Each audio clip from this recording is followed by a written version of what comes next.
예, 우리가 지금 마태복음 말씀을 나누고 있습니다. 마태복음이 28장까지 있습니다만은 마태복음 오늘 끝내도록 하겠습니다.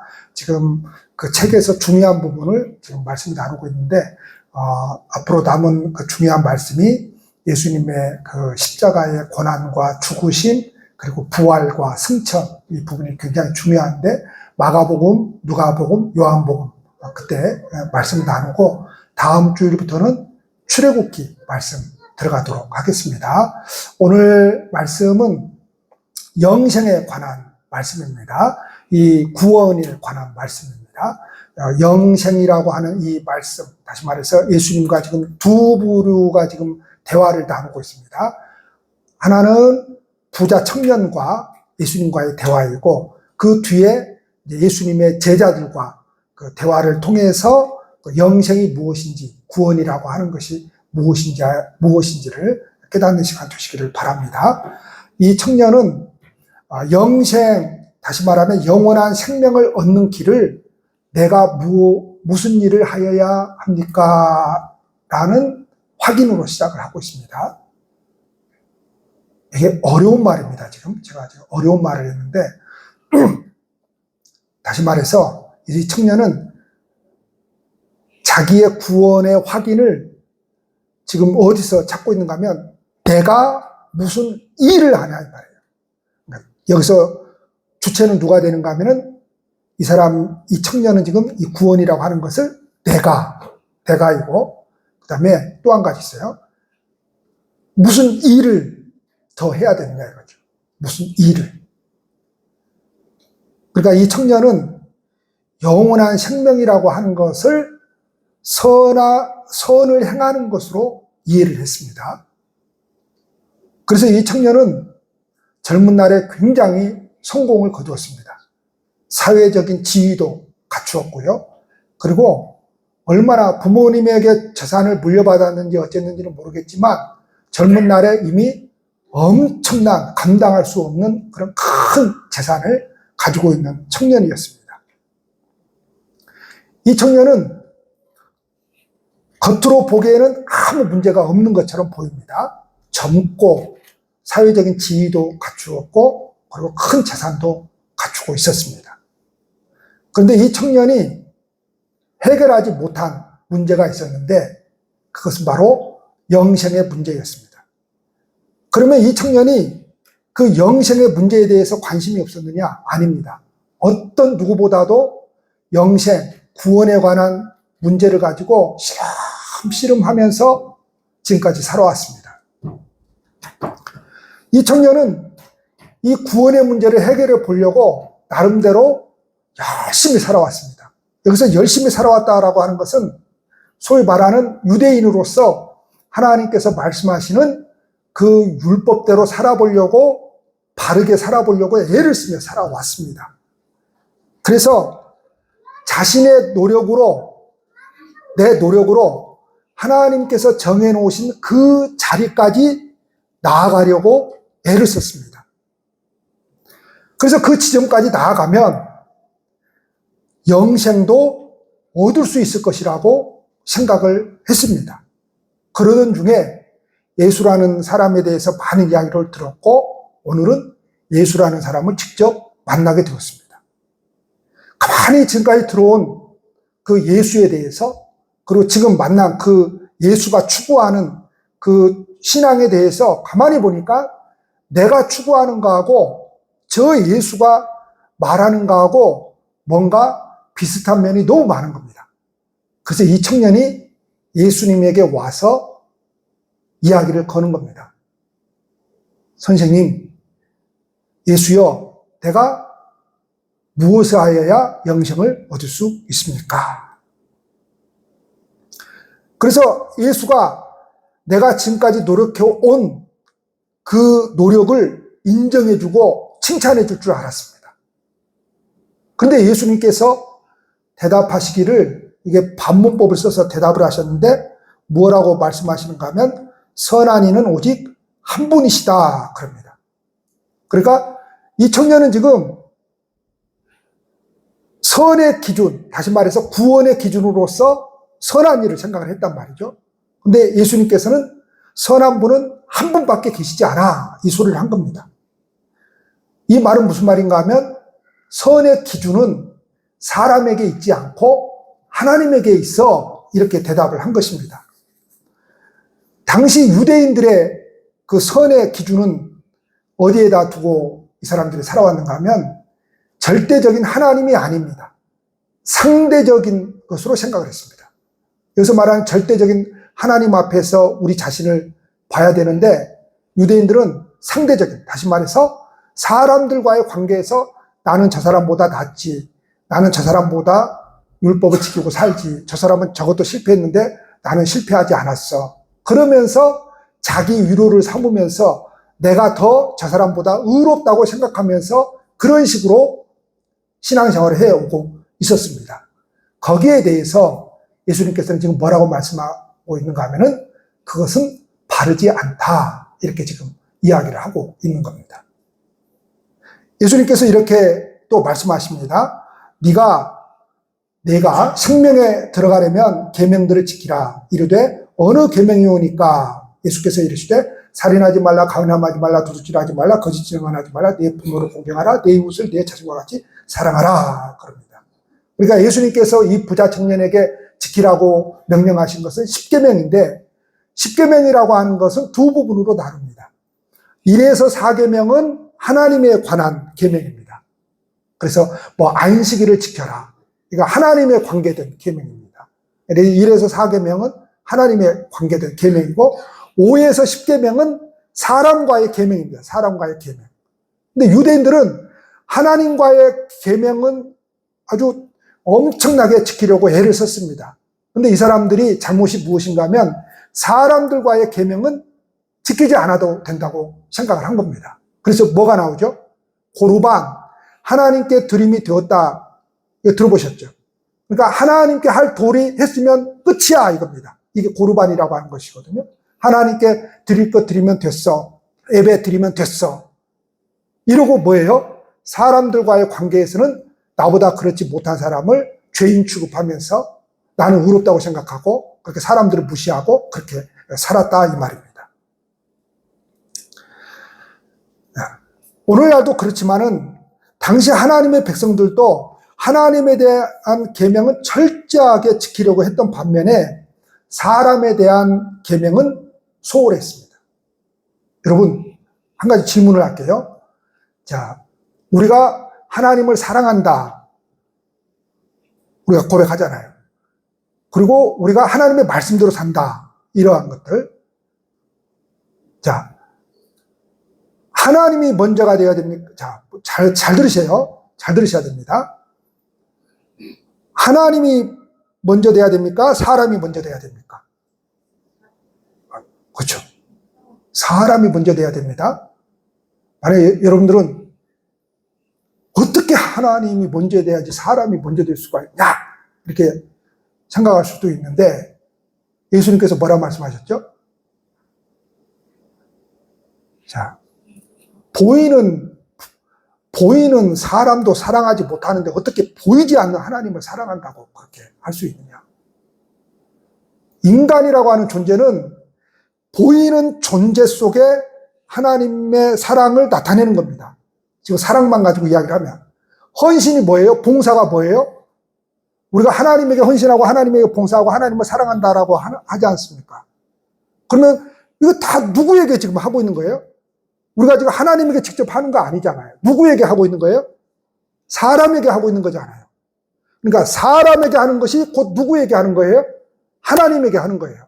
그래서 어린아이에게 냉수 한 그릇 떠주는 것이 누구에게 하는 거예요? 하나님에게 한 거예요. 그러니까 자꾸만 우리의 삶을 하나님과 이분법적으로 생각을 하면 안 됩니다. 하나님과 별개의 것으로 생각을 하면 안 돼요. 근데 당시에 종교 지도자들은 어떻게 했어요? 고르반, 하나님께 드림이 되었다, 그러면 끝이야, 이거예요. 그러니까 신앙이 어떻게 되는 거예요? 자꾸만 충돌이 일어나는 거죠. 충돌이 일어나요. 여러분, 우리가 하나님을 사랑하면 사람을 사랑하는 거예요. 헌신한다, 봉사한다, 사람에게 하는 거예요. 그거를 하나님께서 받아주시는 거예요. 그거를. 그러니까 우리가 사람에게 행하지 않고, 사람에게 헌신하지 않고, 사람에게 봉사하지 않고, 그건 아무런 하나님하고 상관이 없어요. 여러분, 헌금을 어디다 하죠? 보이는 곳에다 하는 거예요. 하늘나라에는 돈이 필요 없어요, 여러분. 하나님이 무슨 거짓입니까? 돈이 필요하게? 하나님은 돈이 필요 없어요. 그분은. 그럼 돈이 어디서 필요한 거예요? 눈에 보이는 이 물질세계, 근데 이 교회가 어디에 지금 자리하고 있는 거예요? 눈에 보이는 이 물질세계에 자리하고 있는 거예요. 그러니까 우리가 헌금을 드린다, 봉사를 한다, 헌신한다, 사랑한다, 다 어디에다 하는 거예요? 보이는 세계에다 하는 거예요. 그거를 하나님께서 받아주신다라고 하는 의미입니다. 아이고, 뭘 그렇게 하라고 그래. 우리 목사님은 내 마음이 하나님만 향하면 되지. 이건 거짓입니다, 여러분. 이건 거짓이에요. 아무것도 안 하고, 마음이 중요하지. 내 마음은 늘 하나님에게 있어. 늘 하나님 생각을 하고 살아. 그게 아닙니다, 여러분. 지금 보이는 곳에다 하는 거예요. 지금 보이는 곳이다. 그것을 하나님께서 받으신다라고 하는 것입니다. 그래서 이때 사람들은 사람에게 소홀했습니다. 그래서 사람에 대한 계명을 요약해서 내 이웃을 내 자신과 같이 사랑하라, 이렇게 결론을 내렸습니다. 예수님의 말씀에 청년이 답변을 합니다. 이 모든 것을 내가 지켜 싸운대. 와, 대단하죠. 예수님께서 말씀하신 지금 사람과의 관계에서 이 모든 것을 지켰다는 거예요. 그러면서 마지막 부분이 더 참 우리가 감당할 수 없는 엄청난 이 청년의 아주 어떤 도덕적, 윤리적인 어떤 선에 아주 대단하다라고 하는 것을 발견하게 되는데, 아직도 무엇이 부족합니까? 이거예요. 그러니까 이 청년은 나는 지금까지 살아오면서 10계명을 어긴 것이 없고 다 지켰다고 아주 자신만만하게 대답을 하는 겁니다. 자, 유대인들은 6살이 되면 율법을 배우기 시작해요. 율법을 배우기 시작합니다. 여러분, 미국에 자본을 움직이고 이렇게 미국을 움직이는 그 이스라엘 조그만 땅덩어리 하나, 미국이 늘 도와주잖아요. 전쟁을 해도. 그 유대인들이 다 움직이잖아요. 그 경제를. 온 세계의 경제를 다 움직인다고 그러잖아요. 그러면 많은 유대인들이 다 움직이는 겁니까? 그게 아닙니다. 유대인들 숫자도 많지도 않지만은 그 많은 유대인들 가운데 0.1%입니다. 0.1%. 이 0.1%가 어떤 사람들인가 하면은 어렸을 때부터 아주 철저하게, 아주 아이 때부터입니다. 아주 어렸을 때부터 아주 철저하게 하나님의 말씀으로 훈련을 받는 사람들입니다. 하나님의 말씀으로. 이 사람들이 다 그런 게 아니에요. 유대인들이. 이 사람들이 0.1%예요. 이 0.1%가 온 세계의 경제권을 주고 흔들어 버리는 거예요. 와, 대단하죠. 우리는 어떻게 생각하죠? 신앙생활 제대로 하면 돈 못 벌잖아요. 그렇죠? 이것저것 생각하면 돈 벌 시간이 없죠. 이렇게 생각하자고.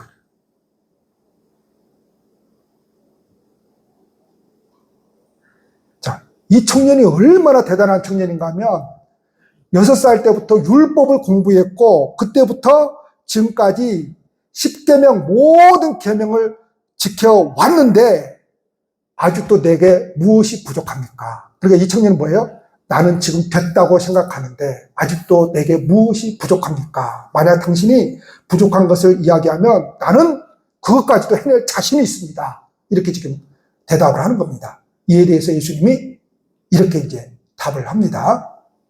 야, 네가 온전하고자 그렇게 애를 쓰는데 그러면 가서 내 소유를 팔아. 이걸 제가 쉽게 이야기할게요. 야, 네 참 대단하다, 야. 네가 그렇게 완전하고자 애를 쓰는데, 야, 내가 보니까 네 돈 많더라, 야. 네 그 돈 많은데 네 자산 다 팔아가지고 가난한 사람들에게 다 나눠주고 그러고 나서 나를 따를래? 그랬어요. 그랬더니 성경은 뭐라고 표현하고 있죠? 그 소리 듣고 이 청년이 시무룩해가지고 걸어갔다는 거죠. 이 소리가 뭐예요? 다음에 말씀드리겠습니다. 자, 이 청년에게 남아있는 문제는 무언가 하면 물질에 관한 소유욕이었습니다. 자, 그런데 여러분 생각을 해보십시오. 만약에 이 청년이 진짜로 예수님의 말씀을 듣고 그 엄청난 재산을 다 팔아가지고 막 장애인 단체에도 도와주고 가난한 사람 도와주고 사회복지기관에도 막 기부를 하고 다 처분하고 돌아왔다고 생각을 합시다. 그러면 예수님이 이 청년에게 야, 이제 네 구원이 완성되었으니까 이제 더 이상 할 게 없다. 네 마음대로 살아라. 그랬을까요? 네, 절대 그렇지 않습니다. 지금 예수님께서 지금 결론을 내리시려고 하신 것은 구원이라고 하는 것, 이 영원한 생명이라고 하는 것은 단지 선행을 행한다고 해서 받는 것도 아니고 사람이 단지 그 계명, 그 율법을 지킨다고 해서 받는 것도 아니고 노력으로 얻어지는 것도 아니기 때문에 그렇습니다. 자, 그러면 이제 두 번째, 그 예수님의 제자들의 그 23절에서 30절까지 그 예수님의 제자들과의 대화를 통해서 영생이 무엇인가에 대해서 말씀 나누겠습니다.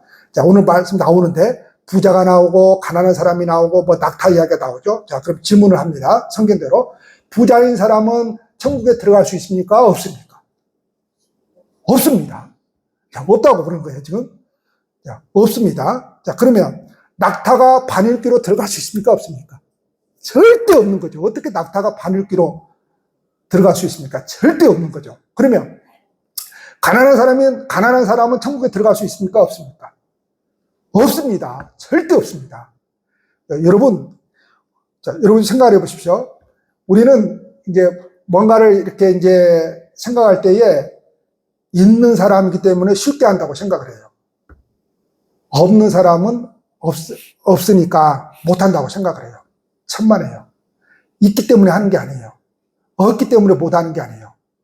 제가 지금 뭘 이야기를 하려고 하는가 하면 그건 마음의 문제다. 이걸 말하는 게 아니에요. 있다고 해서 하고 없다고 해서 못하는 게 아니에요. 없는 사람이 더 인색할 수 있어요. 왜 그러는 거죠? 없기 때문에. 없기 때문에 더 인색할 수 있습니다. 그러니까 그걸 구원에다 연결시키면 없기 때문에 더 인색해서 뭘 못하는 거예요. 없기 때문에. 자, 부자도 못 들어가요. 절대로 낙타가 바늘기로 못 들어가듯이 못 들어가요. 가난한 사람도 절대로 못 들어가요. 가난이 미덕이 아니에요. 자, 예수님의 말씀을 들은 제자들이 깜짝 놀랍니다. 몹시 놀라 이르되 그랬죠. 너무 당황한 거예요. 그렇다면 누가 구원을 얻을 수 있겠느냐? 예수. 누가 그 구원을 얻을 수 있겠느냐? 부자도 구원 못 얻지. 낙타 바늘기로 못 들어가는데 가난한 자도 못 들어가지. 우리가 보니까 저 청년은 어렸을 때부터 율법을 지켜왔고 가진 것도 많고 지위도 있고 지금까지 그렇다고 해서 저 사람이 막 죄를 짓고 막 허랑방탕하면서 사는 것도 아니고 막 그렇게 바르게 살아왔는데 딱 예수의 말을 들으니까 이게 희망이 있어요, 없어요? 없죠. 그러니까 누가 구원을 얻을 수 있겠느냐. 아주 좌절감을 느껴버렸습니다.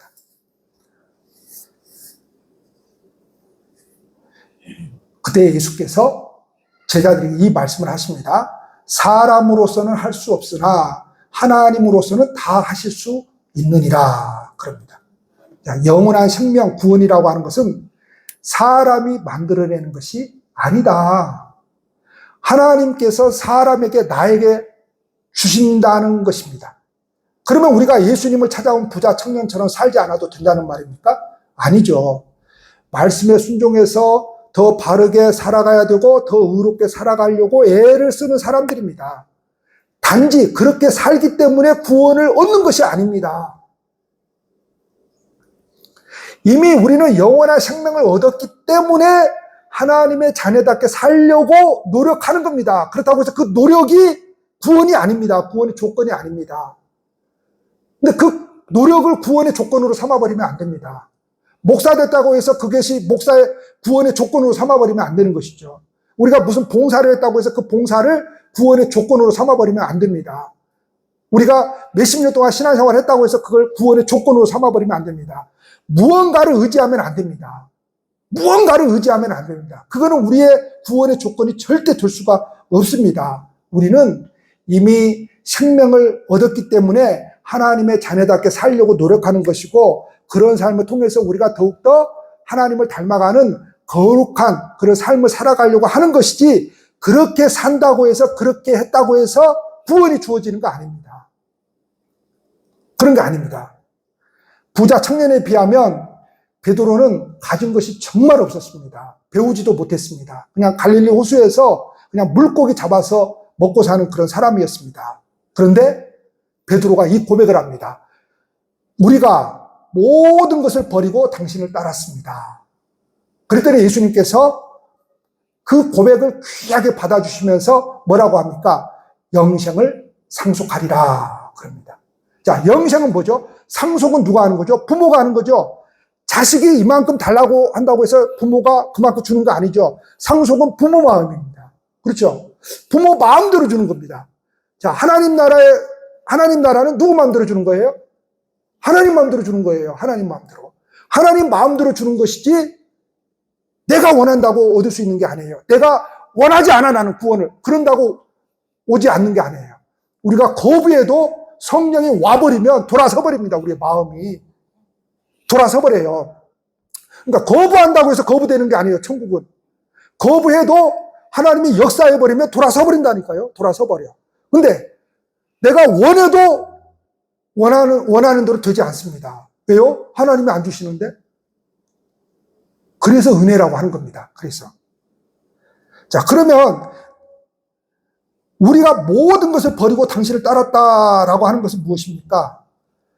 영생은 스스로 노력해서 얻는 것이 아니라 주시면 받는 것이라고 말씀합니다. 주시면 받을 수밖에 없다는 거예요. 주시면. 그래서 영원한 생명은 하나님의 선물이 되는 것입니다. 이 부자 청년은 영원한 생명을 얻기를 원했어요. 그러기 위해서는 오직 영원한 생명을 주신 그 하나님을 자기 힘으로 삼아야 되는데, 이 청년은 자신이 지금까지 의롭다고 생각을 해왔어요. 그래서 그 의로운 삶을 자기의 힘으로 삼았어요. 자기가 가지고 있는 재산을 자기의 힘으로 삼았어요. 그러니까 예수님이 그걸 달라고 하니까 그건 못 주겠다는 거죠. 그럴 수 없다는 거예요. 나는 그런 하나님이라면 싫다는 거예요. 나는 그런 하나님이라면 구원 못 받아도 된다는 거예요. 구원 안 받겠다는 거예요. 그래서 고개 숙이고 푹 숙이고 시무룩해서 갔다는 이야기가 뭐예요? 나는 그거 못 주겠다는 거예요. 그걸 내 힘으로 삼아왔는데 지금 그걸 달라고 하니까 나는 그거 절대로 포기 못 하겠다는 거예요. 반면에 베드로가 고백한 우리가 모든 것을 버렸다라고 하는 것은 뭐예요? 이것저것 다 버렸다라고 하는 것이 아니고, 어떻게 여러분, 베드로가 결혼했잖아요. 어떻게 부모를 버리고 아내를 버리고 어떻게 가족을 버리고 예수를, 그거 나쁜 사람입니다, 여러분. 여러분, 신앙생활 한다고 교회 나간다고 가족 버리고 어디 버리고 막 이혼한 사람들도 있어요. 막 그런 이상한 사람들. 그거 나쁜 겁니다, 그거. 그거 나쁜 짓이에요. 그래서 이단이 왜 문제인 거예요? 가정을 깨고 막 일부러 이혼을 시키고 그러잖아요. 막 학생들 공부해야 되는데 공부를 못하게 만들고 막 단체 생활을 하게 만들고 그러잖아요. 그거 나쁜 거예요. 왜 나쁜 거냐? 바로 그와 같은 것들을 자기의 힘으로 삼기 때문에 그렇습니다. 이 청년은 자기가 가지고 있는 그 재산을 자기의 힘으로 삼았어요. 그래서 쓸쓸한 뒷모습을 보이고 말았습니다. 그러나 자신과 자신의 모든 것을 버렸다라고 하는 것은 그걸 가지고 나의 힘으로 삼지 않았다라고 하는 거죠. 그걸 가지고 나의 힘으로 삼지 않았다라고 하는 겁니다. 그래서 제자들은 뭘 받은 거예요? 영원한 생명을 받은 거죠. 나의 힘으로 삼지 않았다라고 하는 거. 자, 우리가 이 신앙생활 하는데 걸림돌이 많습니다. 그래서 걸림돌이라고 하는 것은 뭐예요? 내가 나의 인생의 힘으로 삼는 것들이거든요. 그게 다 걸림돌이에요. 그게. 그러니까 그걸 버려야 돼요. 그걸 버려야 돼요. 자, 우리는 우리에게 주신 삶이라고 하는 것이 있습니다. 각자에게 주어진 삶이 있는데 그 삶에 신실하면서도, 그러나 우리 자신이나 우리 자신이 가진 것을 힘으로 삼지 않아야 됩니다. 그것이 자식이 될 수도 있고 부모가 될 수도 있고 가정이 될 수도 있고 사업이 될 수도 있고 직장이 될 수도 있고 하여튼 권력이 될 수도 있고, 자, 우리는 거기에 신실해야 돼요. 그게 나쁜 건 아니에요. 신실해야 돼요. 그러나 그것으로 나의 힘으로 삼지 않아야 돼요. 그것 때문에 무슨 신앙을 포기한다거나 그것 때문에 하나님에게 해야 될 도리를 하지 못하는 그런 일이 없어야 돼요. 오직 하나님만을 힘으로 삼아야 됩니다. 그래서 여러분, 상속받은 그 영원한 생명이라고 하는 것은 나와 상관없이 그저 주어진 것입니다. 그래서 선물이라고 하는 것입니다. 그래서 이 한 주간도 그저 주어진 그 선물을 누리는 것입니다. 그래서 구원은 뭐예요? 누리는 겁니다. 그냥 누리는 거. 근데 여러분, 신앙생활 하는 사람들이 누리지를 못합니다. 왜 그러는 거죠? 내가 뭘 해가지고 노력해가지고 그것으로 구원받을 줄 생각을 하는 거예요. 그러니까 종교생활 하는 사람들이 더 얼굴이 어둡습니다. 얼굴이 어두워요. 종교생활 하는 사람들이. 온갖 세상 짐을 다 지고 사는 사람들처럼 막 얼굴이 어둡습니다. 왜 어두운 거예요?